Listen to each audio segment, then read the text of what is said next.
Hello and welcome to this new DataDiggers webinar. My name is George and I'll be your host tonight. The title of the webinar is The Amazing Three. We're going to be presenting three studies. We're going to have three speakers. We're going to have Cristi that will start talking about the study with human and or AI. Mada will join us next and she will talk about allergens in Romania. Do we live in an allergy-friendly world? And after that, we will end the session with Liviu, who will talk about sustainable food. What is the future cooking for us? So without further ado, let's jump into the presentations. I'm going to invite Cristi to join us on stage. Thank you, George, for making the introduction.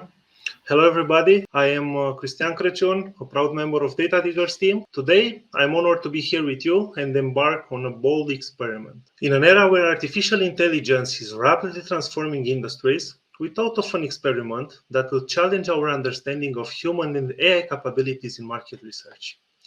This experiment, a head-to-head comparison of a team of professionals and an AI-centered team, aims to explore the potential of AI in understanding some complex human phenomena, such as midlife crisis and its effect on consumption. As an interesting fact, we have found that women tend to go through the emotional turbulences that is connected usually to midlife transition. However, an even more interesting fact is that younger target is also heavily impacted, potentially on the road to the emotional maturity. What we discovered was really interesting. The human approach of the questionnaire on an emotional level comes from a more personal angle. In contrast, the data strongly indicates that the AI has an advantage in formulating survey questions that are, let's say, less invasive. Using this kind of approach has both advantages and disadvantages. Our AI team mainly excels in precision, responding to specific prompts for questionnaire development and estimating the ROI based on the question length. Obviously, this also has quite a lot of disadvantages. For example, sometimes it needs clarification on tasks, it tends to forget and misinterpret tasks, but also the most important part, the human touch, is completely missing. We found that the AI predictions closely mirror the traditional results. So, we already saw what people have tried in order to get through difficult times. Let's see now what really helped them from all of this. What we observed here from our double approach is the fact that the human team came up with less solution than the AI team. Do you think AI can completely replace human activity in the market research industry? Yes and no. While the AI proved to be a very reliable tool for our experiment, I don't think it can entirely replace the human, at least not for now. I'm sure during the next year a lot of improvements and features are going to be added, but even then, I guess the human touch is difficult to be replicated. In the end, I think this is the biggest issue we faced during our experiment, and I'm sure it's going to happen again for other experiments. Let's jump to our second study for the day. This is the first time we're talking about this research. It was done with area. I'll let Madalina tell you about the research. Hello, everyone.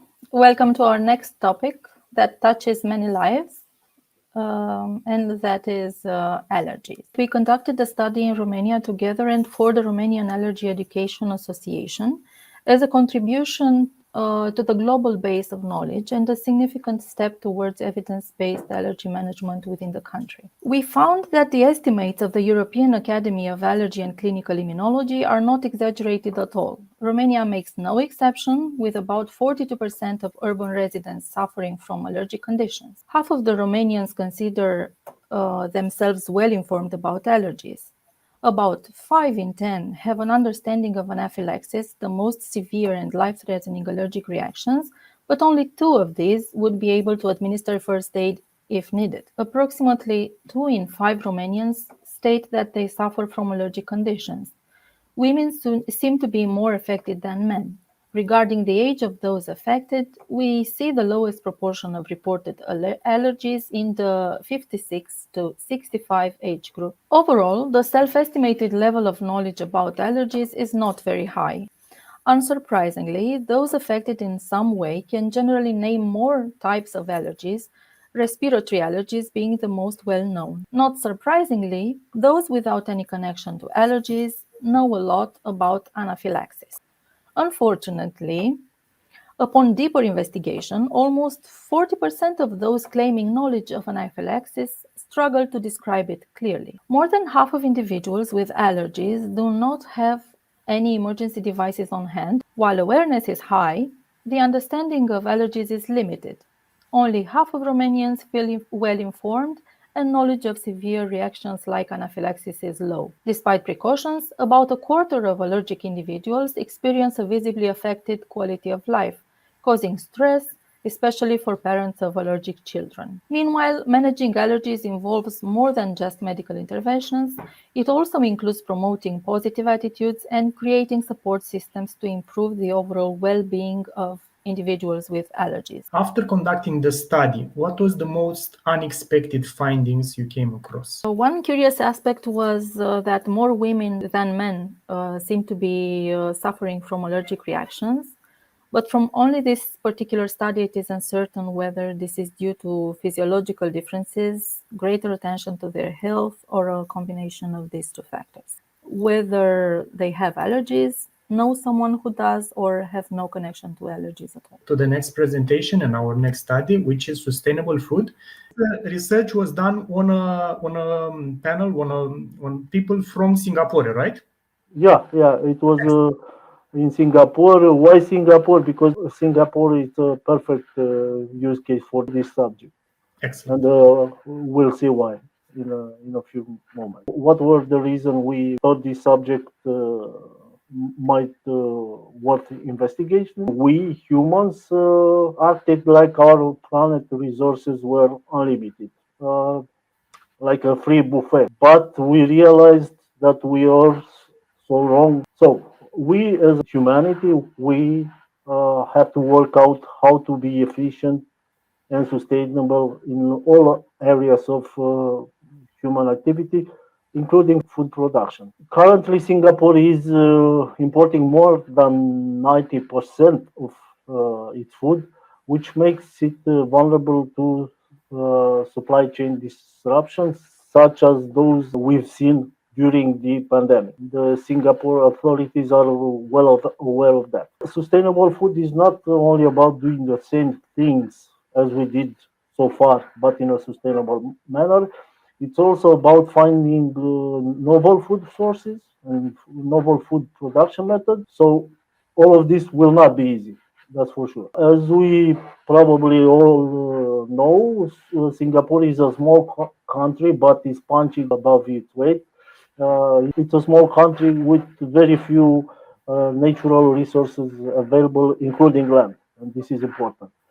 So Singapore has both the interest and the opportunity to expand and diversify its food production while avoiding the mistakes made so far in the blind pursuit of ever increasing productivity growth. The Singapore government has put on the table a so-called 30 by 30 initiative, which is to build up their local agri-food industry's capability and capacity to sustainably produce 30% of Singapore nutritional needs by 2030. Singaporeans are really interested in the idea, are open to the idea, and are also willing to pay the price. This is just a quick check we did to see if Singaporeans are really interested in sustainable food. And as you see, they are, because the interest in the sustainable food is at almost the same level as the interest in food and nutrition in general. This is what actually the experts say sustainable food is. This is our definition we used in the survey and shown to the people. Now that we've seen the official definition, we see that some of the ideas people have about sustainability might not be so precise. Environmental friendly, yes, it's correct. It's associated with food sustainability. Food for all or food security, again.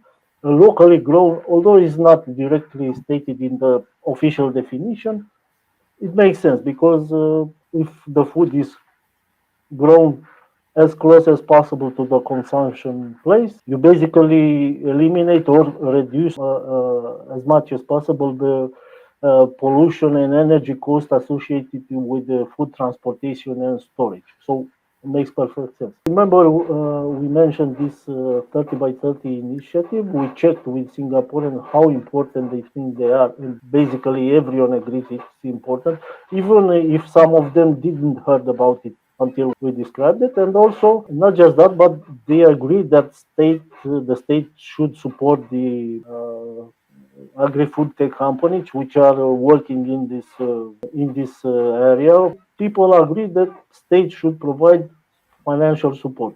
We force them to tell us which they think should be the main source of information about sustainable food. And they say the authorities, mass media, food producer, food scientists, schools or university, which it's a good thing. I wanted to tell you that you'll find on our resources page on our website a lot more research. And anytime you'd like to chat with us, we have the email address rfq@datadiggers.mr.com. And our colleagues are there all the time, and we are eager to work with you. Thank you so much for being part of the webinar, for staying for so long. I see a lot of you are still here.